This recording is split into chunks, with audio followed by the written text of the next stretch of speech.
that's the bad one. Hi there. Well, hey, how are you? I'm great. How's it going? It's going great. It's going great. I'm You can let them know that I'm doing it right now. just making sure that I have everything set the way it's supposed to. And it looks like I do. Okay, I was trying to figure out how I can't close these shades anymore. Is it problematic? Is the light problematic? No, I think you look great. Okay. Well, I'll go with that. Yeah. The light may be problematic for me because I have to move my laptop a little bit here. And I think we have some students with us already. Okay, well, I'm going to kick my dog out of the room here and then get going. Get ready. Okay. Hi, Panna.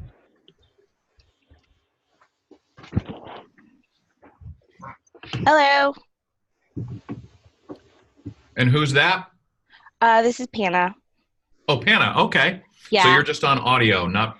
Yeah, so I can have one or the other. I can have video from my phone, or I can do audio from my work computer and be able to talk. So, but I can't do both. No problem.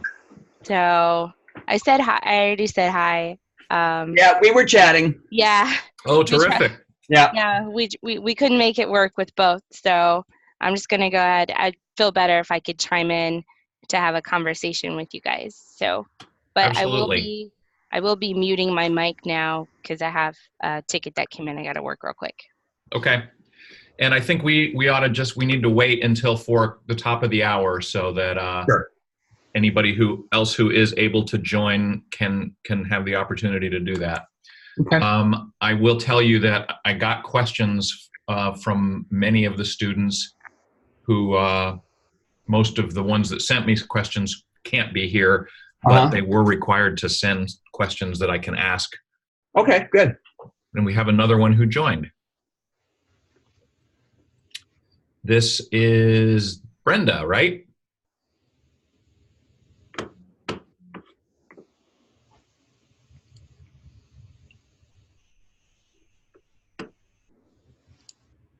Well, Brenda, I think you may be muted if you're listening.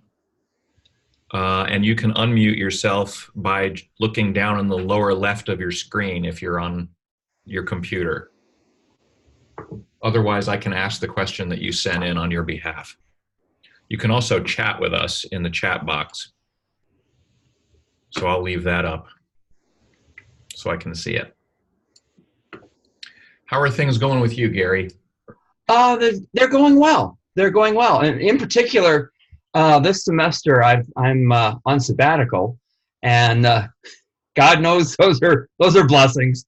And I'm doing a mobile media conference, and it rotates between Nebraska, Illinois, and Northwestern. Mm-hmm.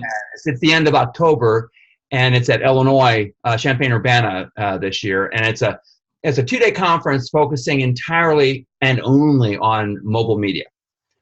Best practices, what's to come, that sort of stuff.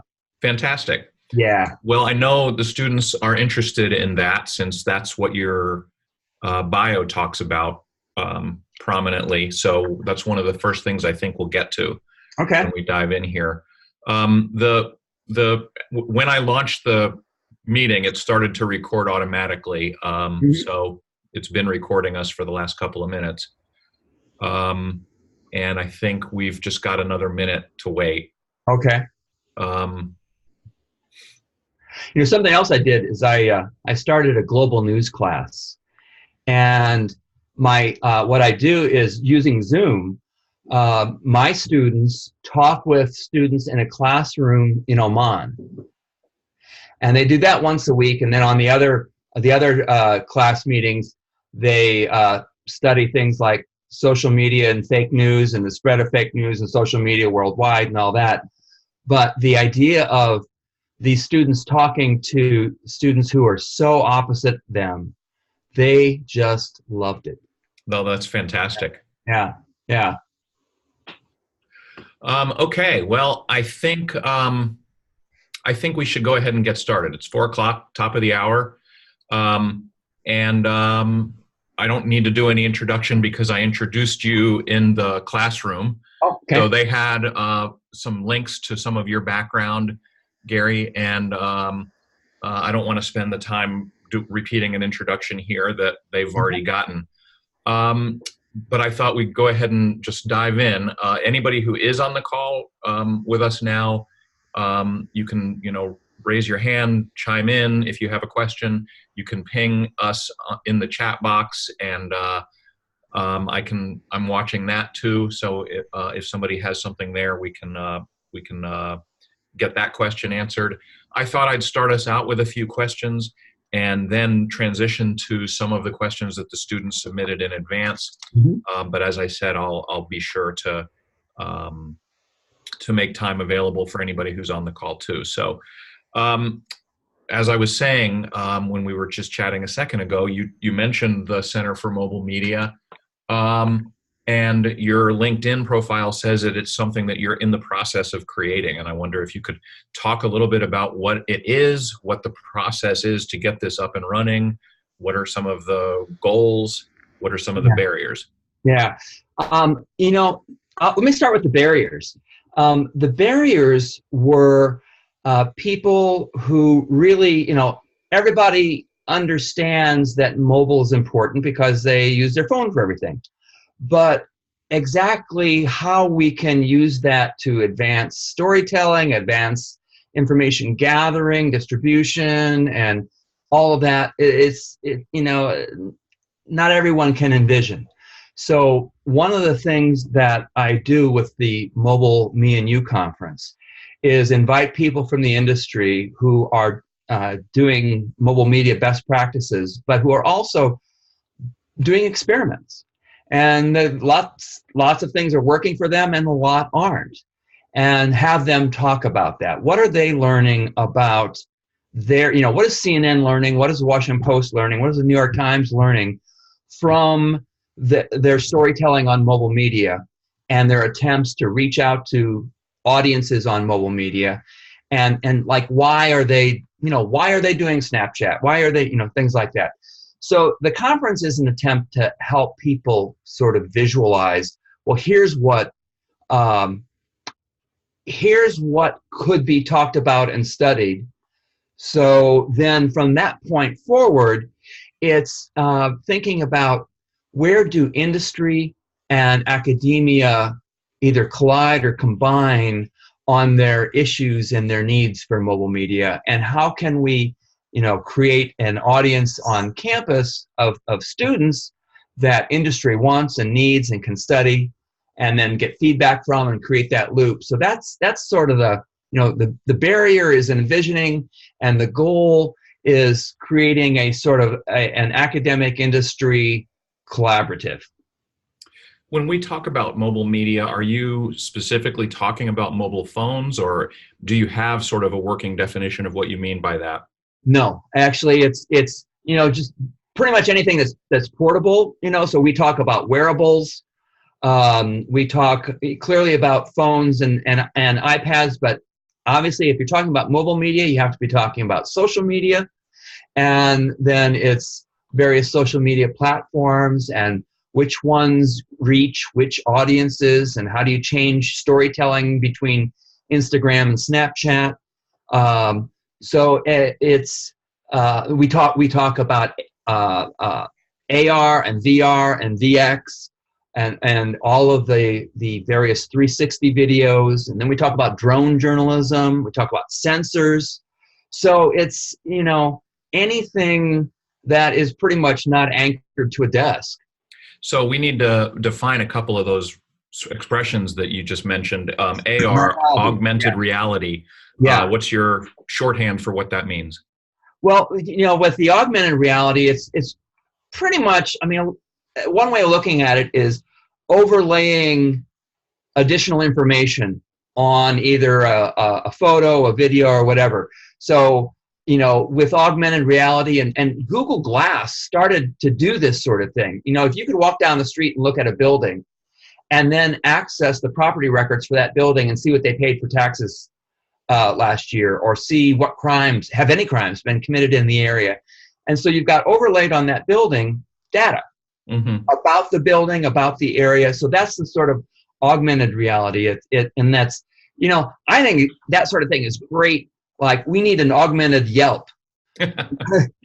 So you can just point your camera at a restaurant and instantly know, is it a safe area? Are the reviews great? All that sort of stuff. Well, a very simple example was Google Translate, which I used when I was in China a few weeks ago. You can point your phone at a menu in Mandarin, and it, before your eyes, translates what it sees into English. Oh my God, I did not. That's fantastic. Right. Yeah. Virtual reality, I think we've heard that, VR, and that's basically creating an immersive environment that is as if you were there. Right. You used another expression, VX, I think? VX, yeah. VX is sort of the new combination of people who are taking augmented reality and virtual reality and putting them together. So it's the new super duper VR. Okay. Virtual reality, yeah. Got it. With while thinking about the X, the user experience part of it too. Got it. So this class, as you know, the class that we're speaking to now is a business of communications class. And I guess I wonder if you can sort of close the loop for me and for all of us about where this Center for Mobile Media, where you envision that, the business applications for this kind of center and the business questions that maybe this kind of center might be hoping to address. Yeah, I think the questions would be things like a lot having to do with audience and how does a business either monetize an audience on a different platform, or decide which platform to use and why, or decide where to experiment. Should they be focusing on training their people on Instagram, or training them on Snapchat, or training them on the next newest thing, or forgetting all that and using a newsletter? So I think it's trying to answer some questions about audience and monetizing that audience, reaching the new audience, as well as, I think, some of this would be experimental communication that would come before the business plan, and before the bottom line turns positive. So a lot of it, I think the benefit of it is an industry can say, we're wondering about, we'd like to know if. In other words, doing, again, in that collaboration with industry, our universities are so ideally suited to do a lot of the research and the experimentation for them, and then leave it to them to adapt or scale up. Okay. I'll move on to another item that you brought up a few minutes ago, and that's mentioned in your LinkedIn profile. When you were dean of the college, you talked about creating the first drone journalism lab, and I'm wondering, what does that mean? Tell us about that as well. Yeah, well, it started out with this was in 2011. And we, one of our professors had just gone to a conference. It was like a geomapping, geospatial conference. And there were these $65,000 drones. But it didn't take a whole lot for him to make the great leap between, these are great storytelling machines with a new perspective. And so our idea behind that is to teach students, and then in particular editors and reporters, photographers, videographers in newsrooms, how to use drones to capture shots that they couldn't from the ground, and when they don't have the money to rent a helicopter at $3,000 an hour or something. And so for that $3,000, they can get a decent drone and can, if they get their pilot's license, pilot that for, places that are too dangerous for people to go, whether that's a riot or whether that's a jungle, or just new perspectives. Like in Nebraska in March, we had this terrible flooding, and so the drones were both important to tell the story, but also really important for people's safety. Where are the dams or the bridges? Dams breaking, bridges washing out, things like that. So what we've been doing with it is our main instructor for it became a pilot, became a certified pilot, then a drone pilot, and now he teaches people how to pass the required drone FAA drone test. So he teaches classes in how to study for and become a certified drone pilot, while also then using those drones to tell additional stories. And for instance, we have a photo endowment to go to places around the world where people are in need. It's a really broad description, a broad grant. And in many other countries, the restrictions on flying drones are a lot less than they are here. So you can go to, I'm making up the country, I'll probably pick one that has the wrong laws, but Zimbabwe or Rwanda or Nepal, and it just add a whole new perspective to your storytelling. Sure. And we're talking about drones that are on a different level from what you can pick up at Target. Exactly. Yeah. Yeah. So another item that you talked about in your LinkedIn profile from your time as dean was creating the college's first student-led advertising agency, which gets us to another side of the business proposition for certainly for the field of journalism and certainly for the College of Communications there. Mm-hmm. Where did that idea come from? What are some of the learnings that you got out of that? How did it fill a need at the college? It started with a professor who wanted to do it, and we created a plan of, we don't really know how these things work, so let's create an experimental class one semester in which the students would study. Are there universities around the country that have student-run advertising or PR agencies? How do they work? How are they set up? All that. So that was semester one, and they studied this and learned about it, and then pretty much learned that some of our fears were unfounded. Our fears would be that the local ad agencies in town would see us as undercutting them, because students, they would charge less, and would they lose business? And the absolute opposite was true. The ad agencies in town wanted to mentor with the students, wanted to teach them, wanted to work with them, wanted a pipeline from the student agency to them, and were glad to give them the business that was actually too small for them. So it worked out. So that fear was gone, and we found that out from the class. And what we did that I think is perhaps a little unique is that this agency is a student-run business. They rent an office downtown. They pay their rent. They have to go out and collect their money from their clients. And if they don't collect, they don't have the rent money. So they're learning both business and social media and interactive marketing.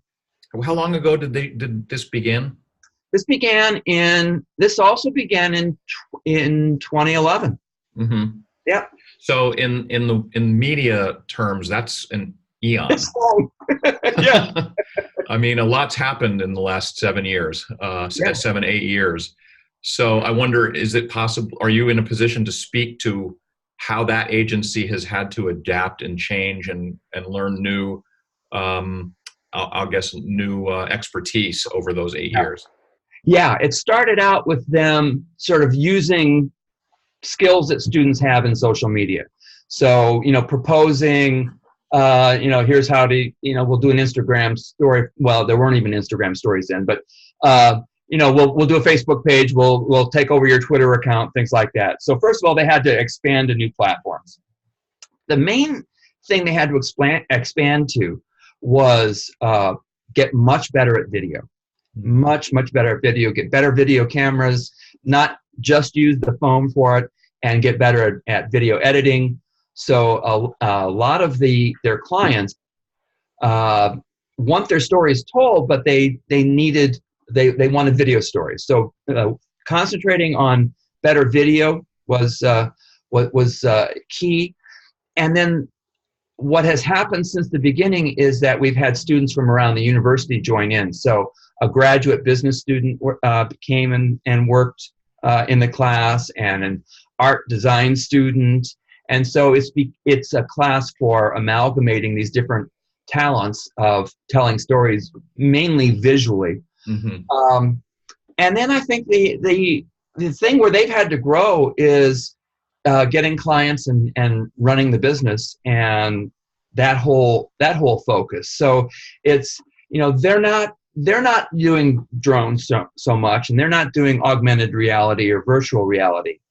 But I suspect that will be an area that a client one day is going to want. Right now, the clients are like, who's going to see this?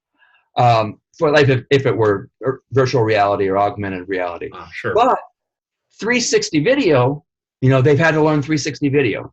Mm-hmm. So they can do that now. So I think the biggest changes have been in video skills. Is this agency largely focused on digital advertising, or do they also provide print, direct mail, any of those sorts of services to their clients? They're largely focused on social media, digital advertising, but they do things, they do what the client needs.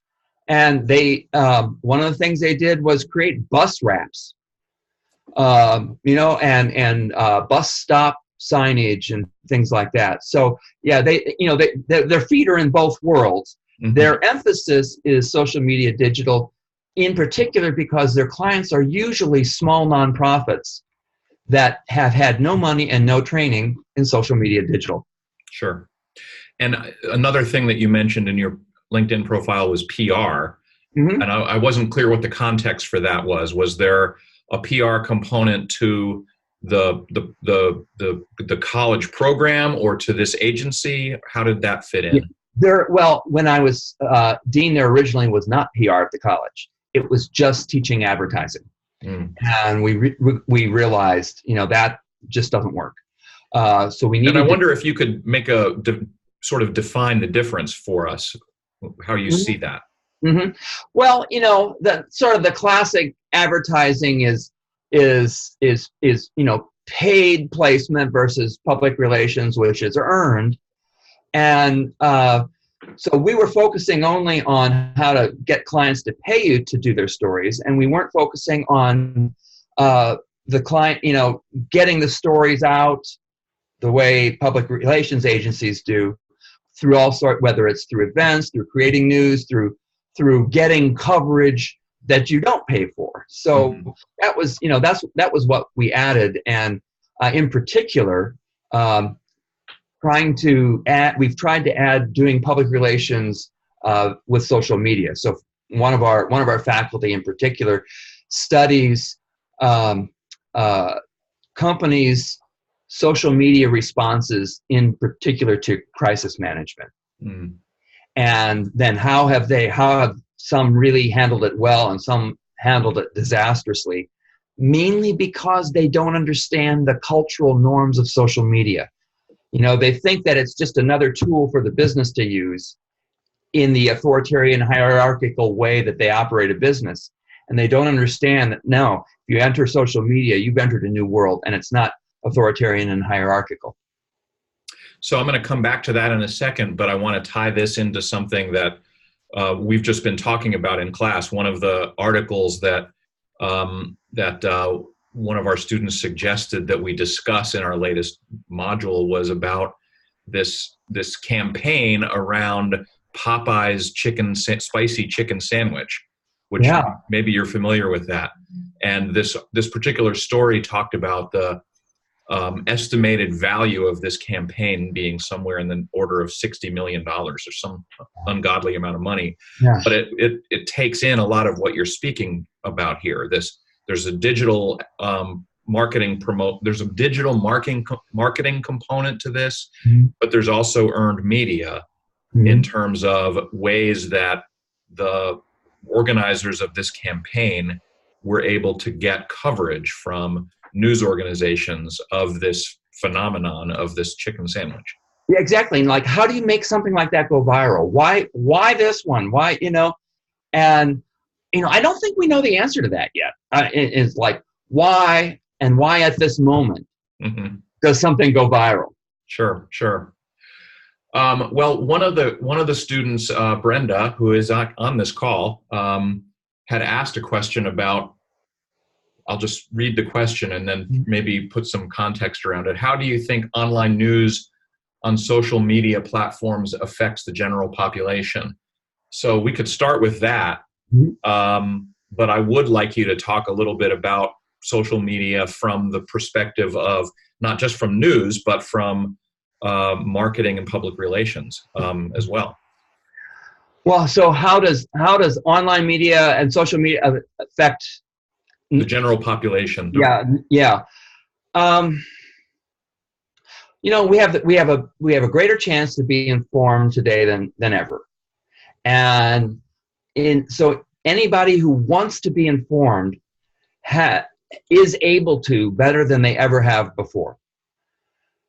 But what we haven't, I think, fully understood is that it takes effort, and I think the adaptation we're going through right now is we're just starting to realize that when the newspaper was delivered to our doorstep, or when we could only if we wanted to watch the news, we had to sit down at 5:30 and watch the national news, and 6 and watch the local.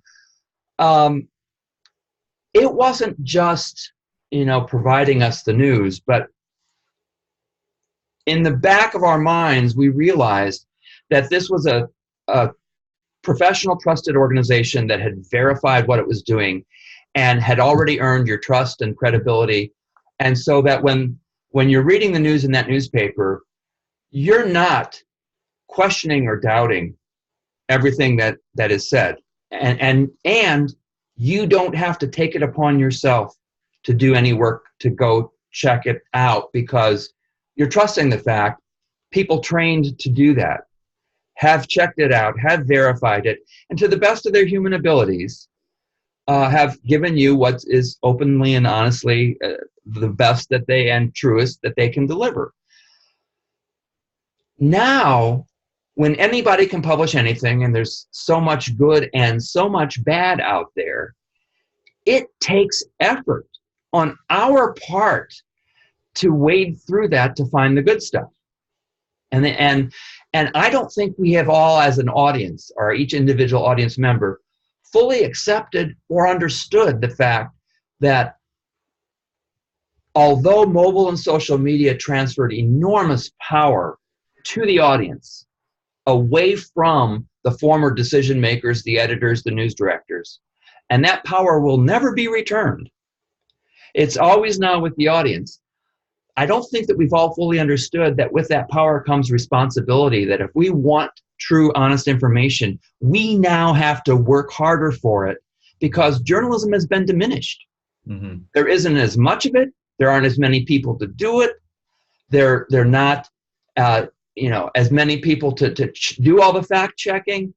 So, and we need to realize that we can't automatically, just because something is funny or cute or meets our biases, we can't automatically send on Aunt Sarah's Facebook posts, because Aunt Sarah has never, realized that it can be false, number one, and has never realized that she has a responsibility to sort of question what she's sending on in the first place.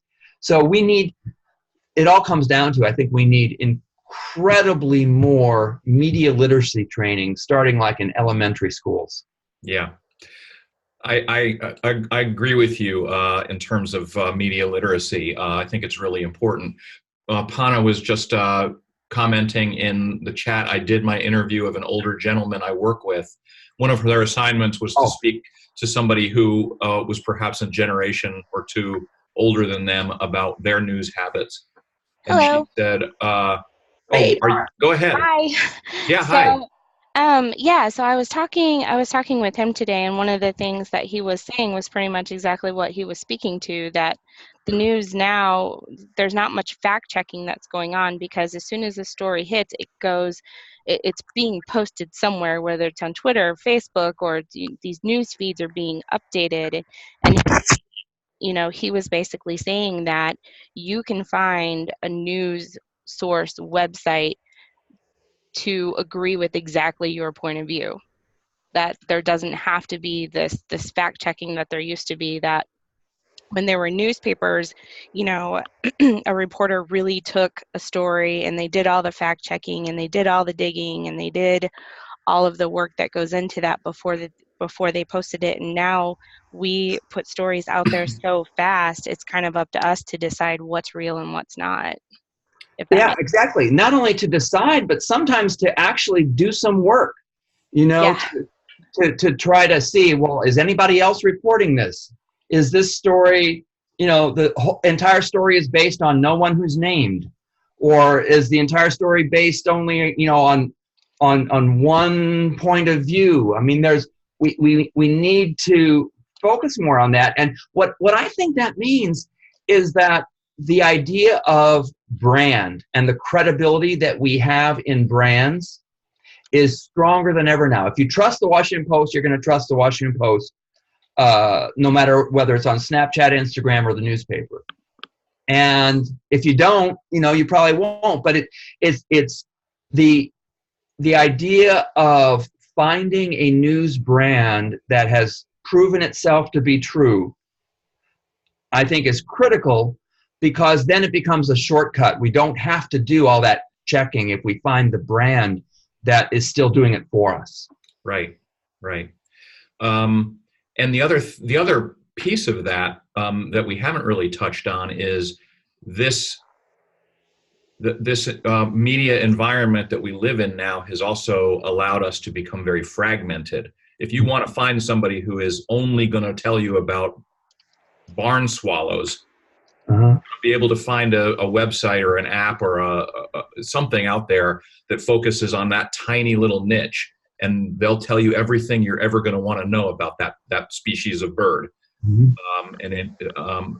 But general interest news organizations, like what we have traditionally gone to for our view of the world, they are struggling because, and so picked away at. Well, and then, again, that shows that we need to change our habits, because the newspaper, the evening TV newscast used to aggregate it all for us. It had the national news, the state news, the local news, international, all of that.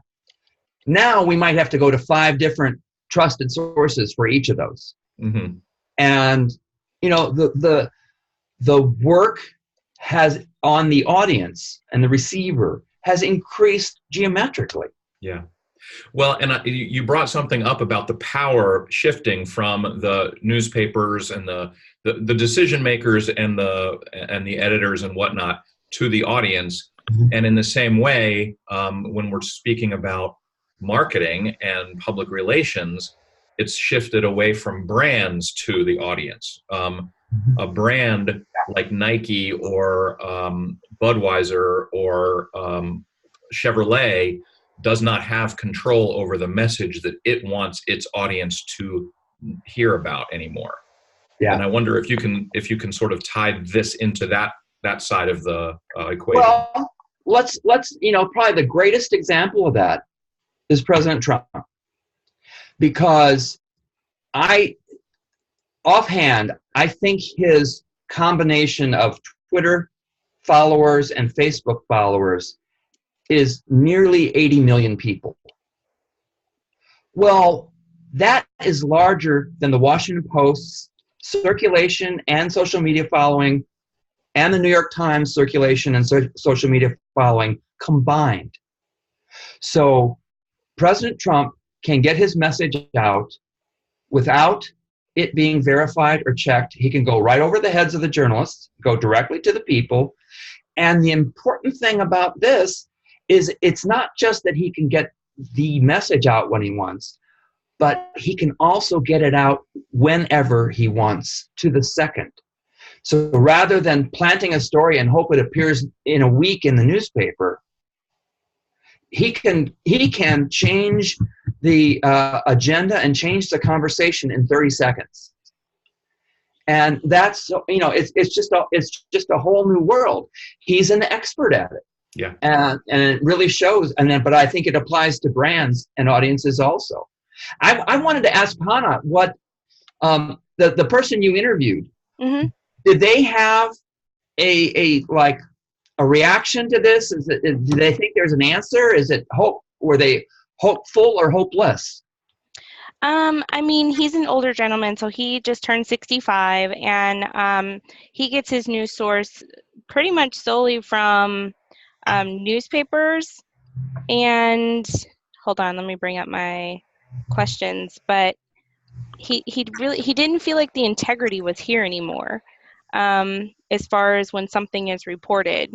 No matter what political views Mm-hmm. we have, it's true that our nation's leader does have this power to reach that many people in that short amount of time. And we were even talking about, the integrity being that there's not even really spell checking Right. anymore. Oh, I know.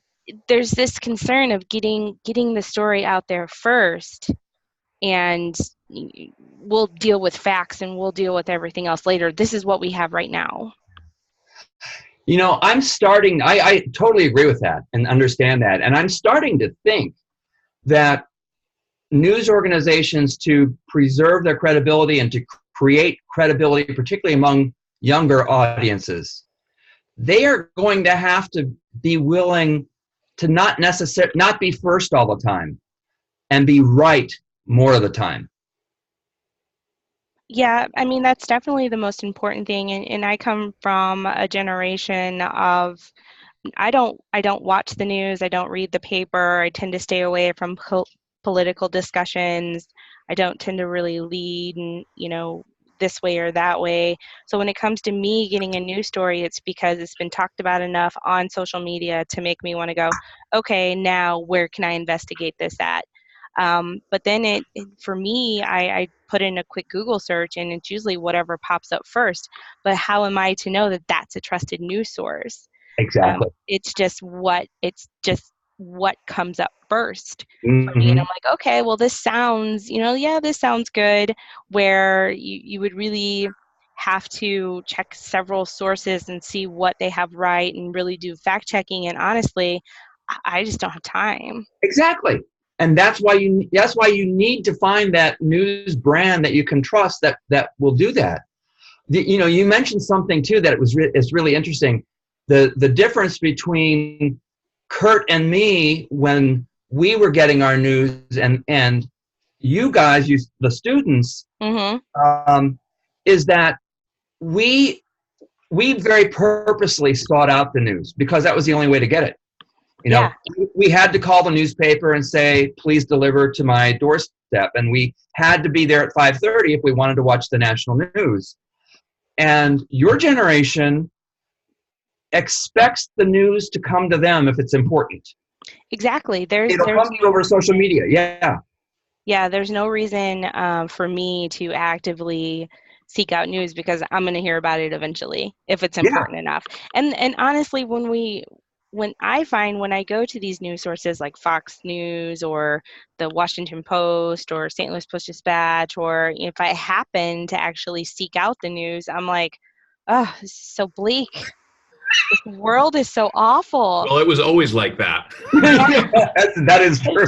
It's just right there in my face. And Right. And so honestly, I don't do that. I feel like that there's sometimes I have such little time in my day, between going to school and working full time and doing a home life and everything. I'm like, if it's important, it'll come up on my feed. what Gary was saying a minute ago, you're absolutely right that everybody is pressed for time these days. But it is our responsibility to find that source that we feel like we can go to on a regular basis, and that we have satisfied ourselves that that source is going to be reliable. Mm-hmm.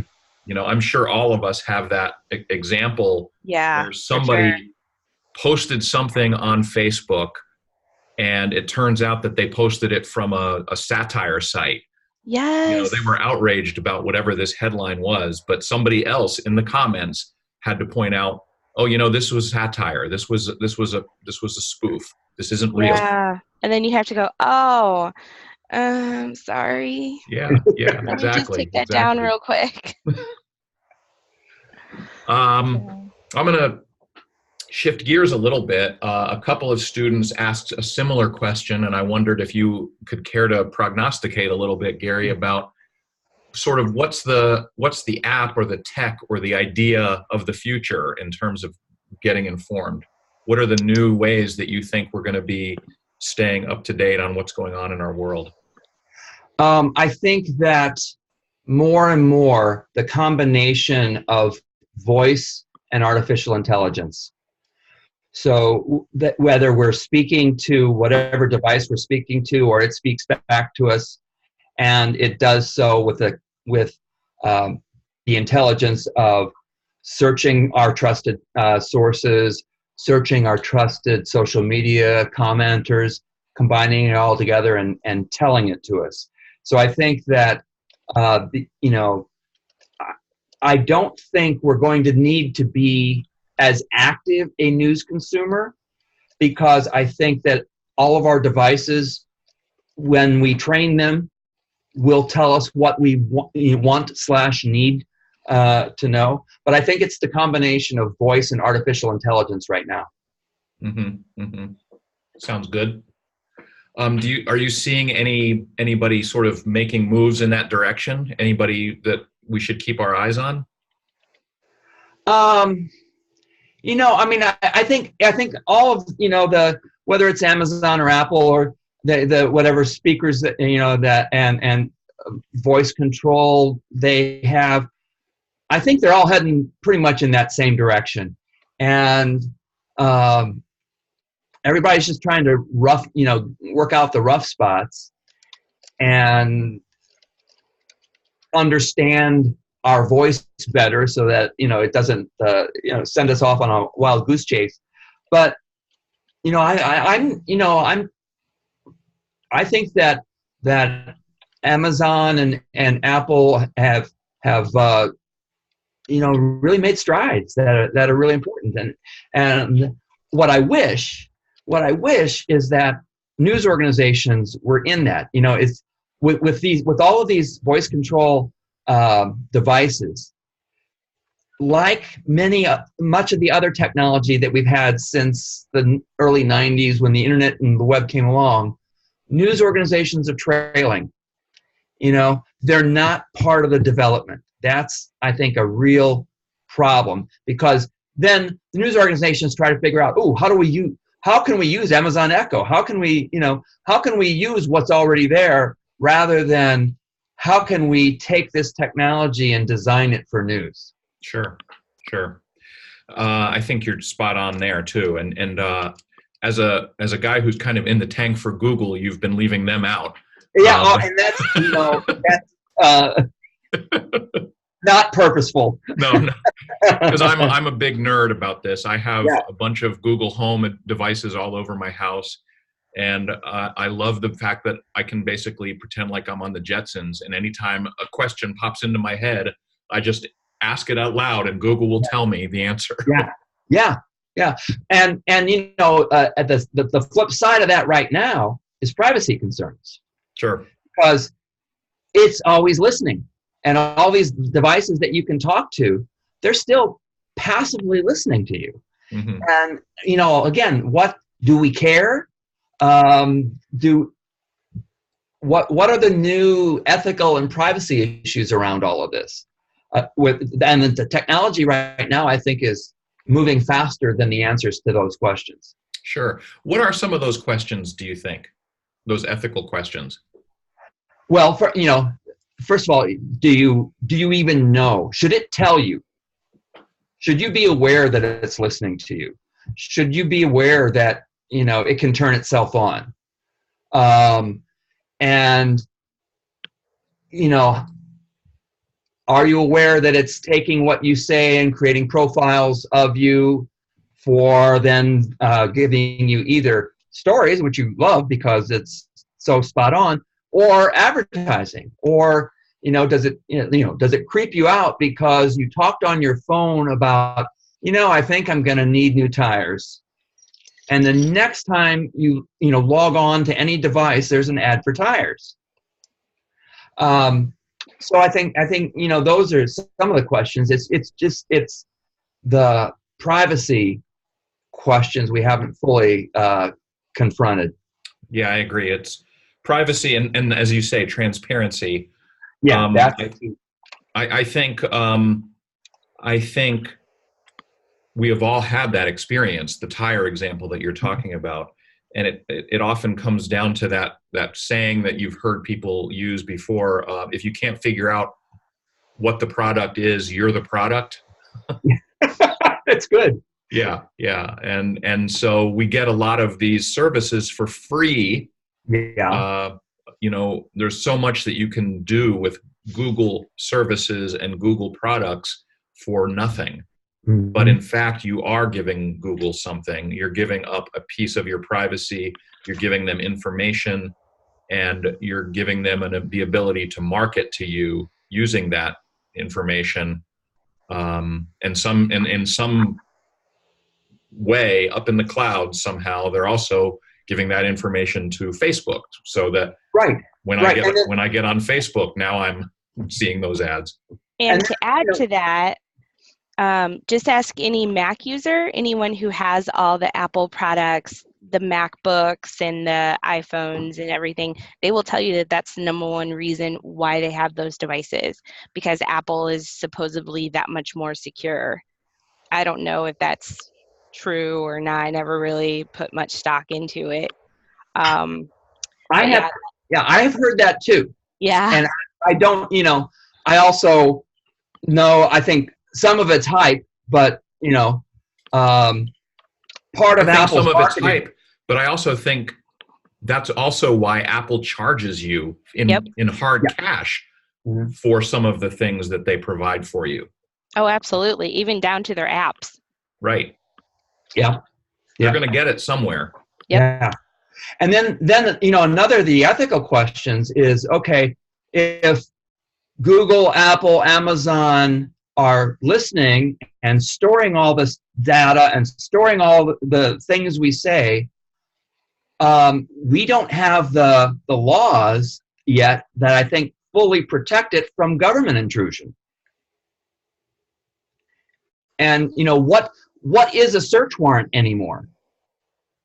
And what do you have a right to keep from the government when they can hear, they can be listening too? Sure.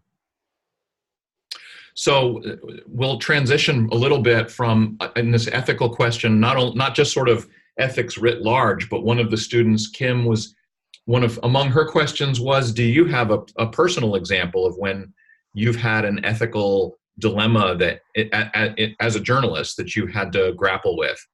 And if you need a minute to think about that, I can ask you another softball while you. Yeah, do that, because I'm not, I'm trying to think of ethical questions in relation to digital media. It doesn't. I don't think it has to be. It might be from any part of your career. But just to give you something to while your brain is working on that one. Another question might be, what have been some of the challenges that you've had to deal with during this transition from the generation that you and I are from in terms of news and news gathering and news distribution to the generation that we're serving now? I think the hardest part of the transition is that Students now in particular, let's take young people, students, as a just general huge group, certainly are good at some aspects of the technology, and certainly they're the multitaskers we're not, and they really know how to use, like Snapchat way better than I could ever imagine how to use it. At the same time, I think we still know how to tell stories better and to organize, gather, synthesize. So it's that melding of people. We have the let's say the story skills, and the students now have the technological skills. And so we need to meld that, and we don't always talk the same language, And so what I think a lot of teachers need is to really work more with like 12-year-olds to really, because the challenge is we need to not just adopt the technology, but we need to adopt the culture of that technology. Let me give an example with newspapers. Newspapers, they still have their daily story meeting, and they'll have what's going in the paper tomorrow, and then they'll have their Sunday or their month ahead story meeting, and in that month ahead meeting, they'll say, I think we need to do a big story on, and then somebody will say local taxes, somebody will say schools, somebody will say diversity in the community. And, the journalists around that table, based on their skill as journalists, based on their time in the community, come up with some good ideas about stories, and finally decide, we're going to do one on school taxes and school buildings. It's a good story, good idea, but it might just not be at all what the audience is thinking about at the moment or wanting at the moment. And we have the ability for that news organizations to be using Facebook and Twitter and get feedback and get story ideas from the audience and create this partnership with the audience, in which the audience says, I'm not expert at this and I don't want to do the work, but I would love to know what's happening to our street repair money. Or I would love to know about the rumor about the mayor and not handling money well. We can create that partnership if we learn to use the social media as an interactive vehicle. Right now, newspapers just like, okay, we got a Facebook page, great. We have a Twitter account, and we only use the Twitter account to promote our stories rather than have a conversation with the audience. So we post a story, somebody asks a question about it, and the reporter's never there. So we don't use the culture of the social media to engage with the audience and participate in the conversation. And what that means is the audience can leave us. They can continue the conversation without us. And so it's incumbent upon the news organization to learn how to use the social media in the cultural way that the users do, with all the expectation the users have. They expect if they post a question, it gets answered, and that they have a conversation with you. It's not just, I've done my job by letting you post a question. So it's that cultural thing that I think is difficult. And I know you're generalizing when you make this point, and I agree with what you're saying. I think there's sort of I think it's also the case that there are news organizations that have started to adapt to that and have begun to do that.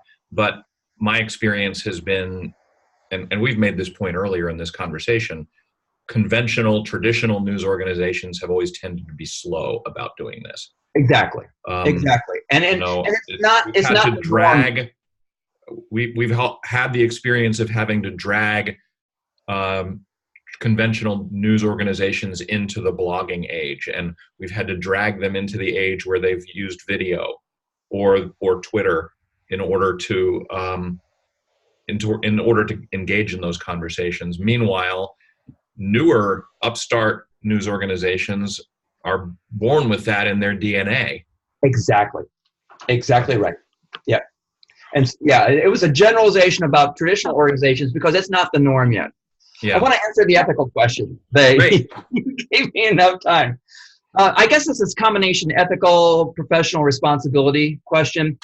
I was the editor in charge of AOL News on 9/11, and our vice presidents of marketing and bigger things were pressing us all the time to because they would say things like, I just heard this on the TV. I just got a phone call from my cousin who said that, blah, blah, blah.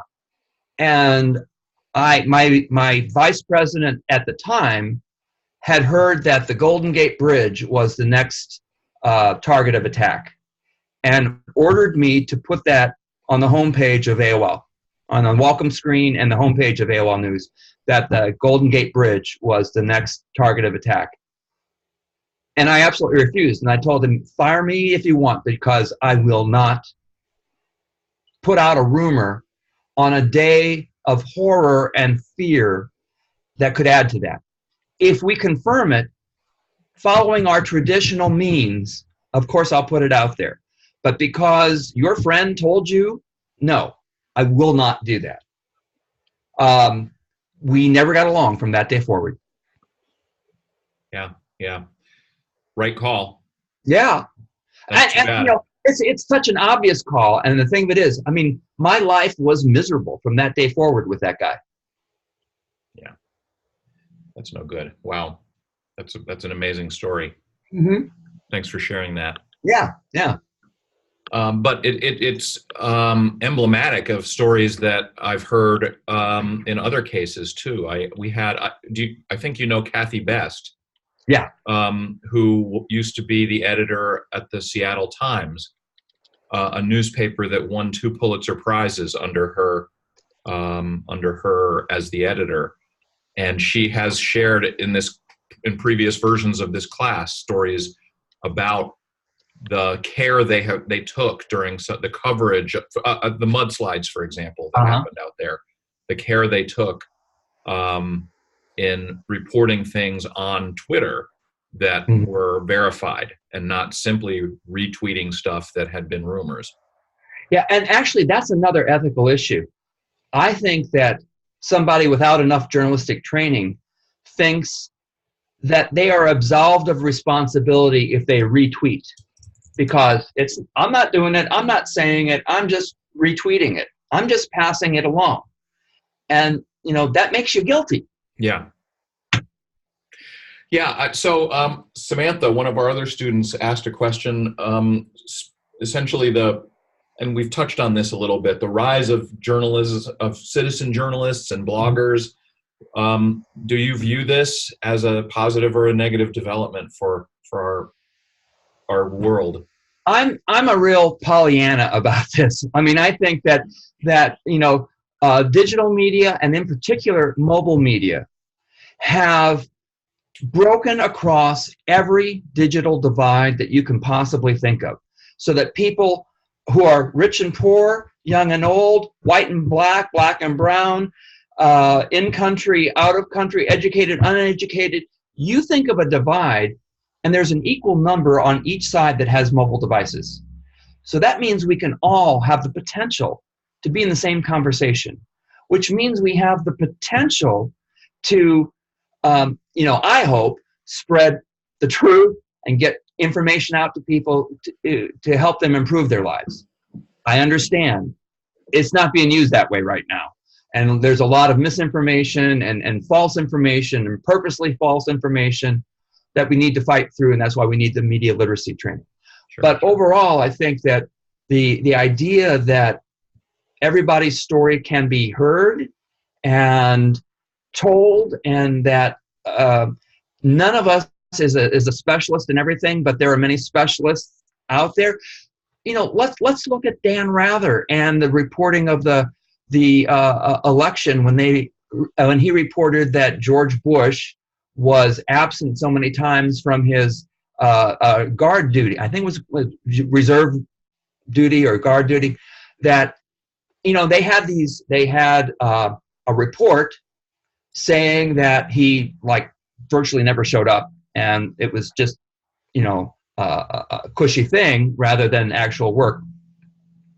So they went with the story. They're saying that when he was in the reserves or whatever it was down in Alabama or Mississippi, that he was getting special treatment.